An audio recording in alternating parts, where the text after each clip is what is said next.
Hi, welcome to today's episode. I've been working on a new course about conversation for the last 3 or 4 months, and I'm just about ready to release that. During my research, one of the things that I came up with, when you're learning English, they teach you do's and don'ts about conversation. And one of the things that comes up almost in every book is never talk about religion and politics. I can understand a little bit why you don't talk about politics, because there's lots of contentious issues and you can get into some serious arguments. But why religion? Well, my own theory is we don't get into religious discussion because most people don't know that much about it.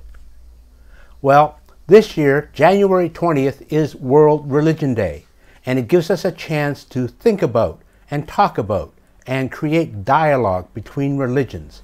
And I think that's very important given the situation in many parts of the world where religious strife is a common everyday event.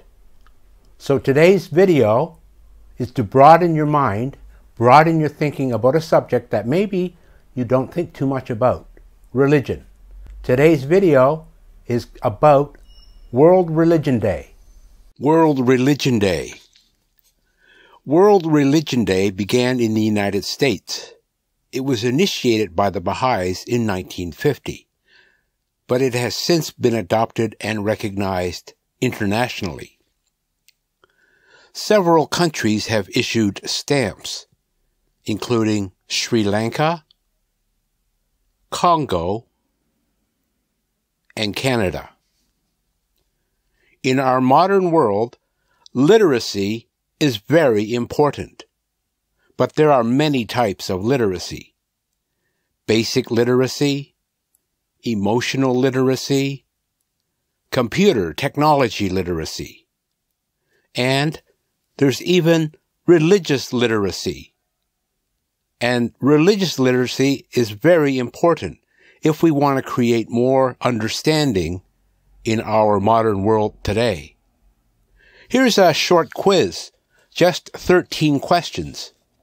See how well you can answer the questions. This is a religious knowledge quiz. Here are 13 questions to test your religious knowledge. See how well you do. Get a piece of paper to keep score. Question 1. Which Bible figure is most closely associated with leading the Exodus from Egypt? Job, Elijah, Moses, or Abraham? And the answer is Moses. Question 2. What was Mother Teresa's religion? Catholic, Jewish, Buddhist, Mormon, or Hindu?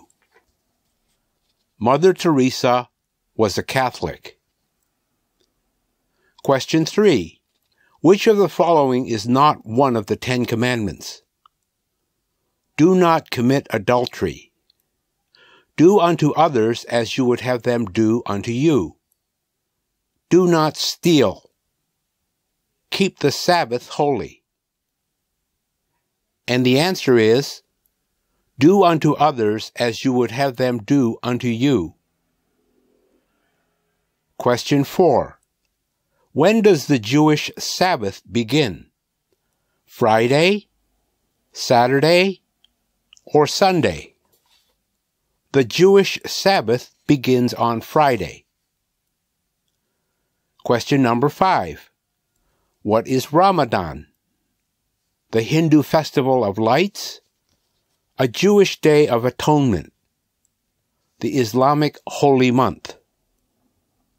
Ramadan is the Islamic holy month. Question 6.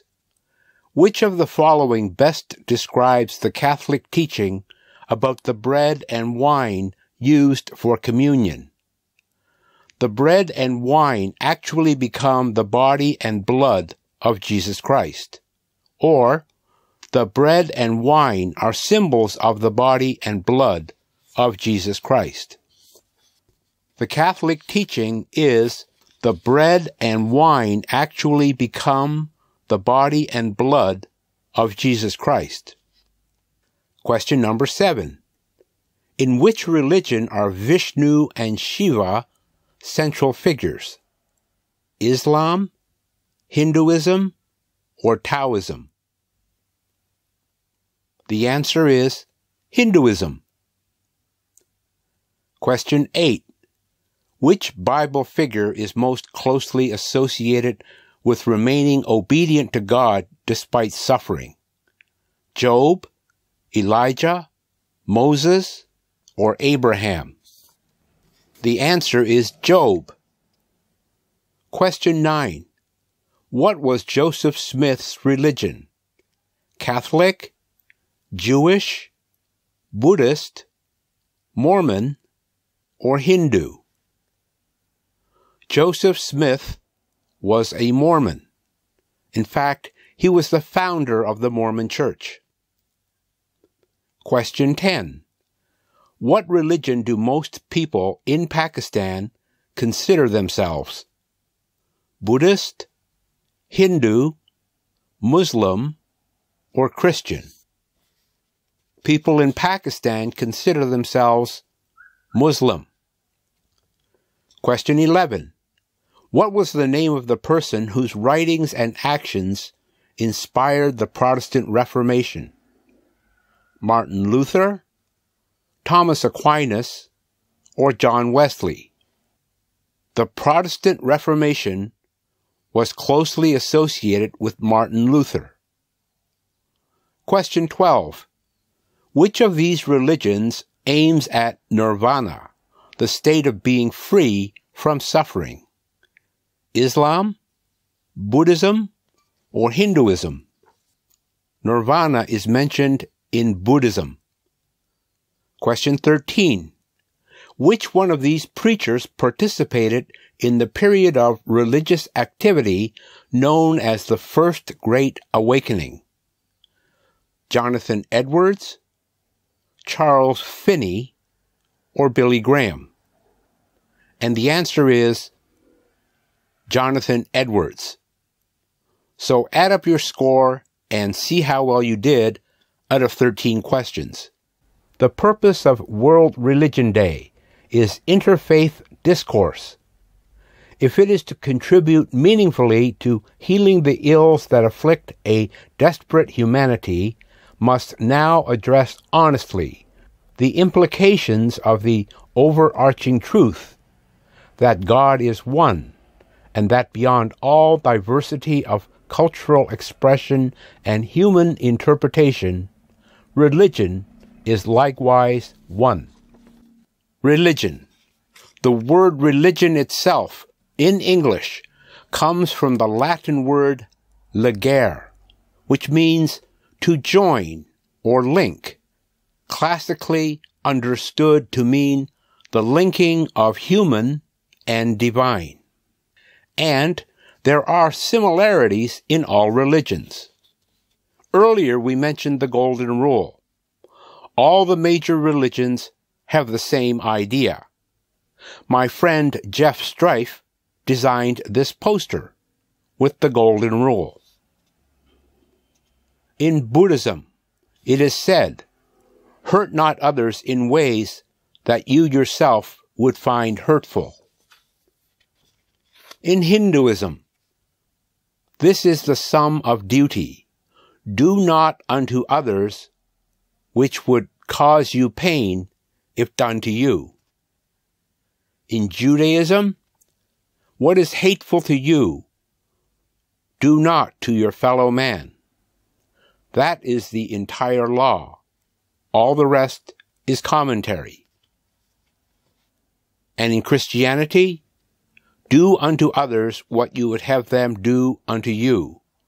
This sums up the law and the prophets. In Islam, no one of you is a believer until he desires for his brother that which he desires for himself.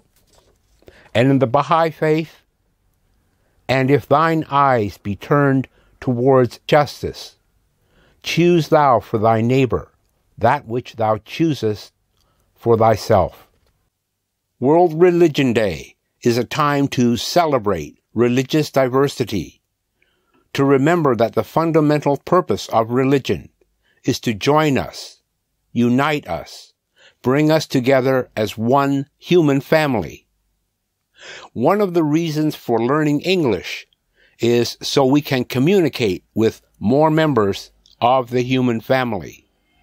So let's all celebrate World Religion Day and pray for the betterment of the world.